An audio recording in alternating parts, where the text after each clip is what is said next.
ಮಂತ್ರ ಸಾಧನೆ ತುಂಬ ಜನ ಕೇಳ್ತಾರೆ, ನಾವು ಮಂತ್ರ ಹೇಳ್ಬೋದಾ, ಮಂತ್ರ ಹೇಳೋಕ್ಕೆ ಶುರು ಮಾಡ್ತಾರೆ. ಆದರೆ ನಾನು ಎಲ್ಲರಿಗೂ ಹೇಳೋದಿಷ್ಟೇ, ನಿಮ್ಮ ದೇಹ ಸ್ಥಿತಿ ಮನಸ್ಥಿತಿ ರೆಡಿಯಾಗಿದೆಯಾ ನೋಡ್ಕೊಳ್ಳಿ.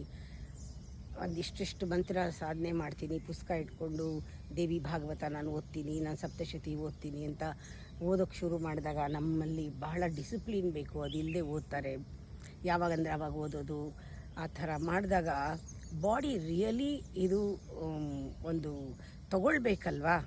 ನಾವು ಅದನ್ನು ನಾವು ಇಲ್ಲದೇ ಇದ್ದರೆ ತುಂಬ ಜನಕ್ಕೆ ಅದು ಹೇಳ್ತಾರೆ, ನನಗೆ ಇದು ಓದೋಕ್ಕೆ ಶುರು ಮಾಡಿದ್ರೆ ತುಂಬ ಕೋಪ ಬರ್ತಾಯಿದೆ ಅಂತ.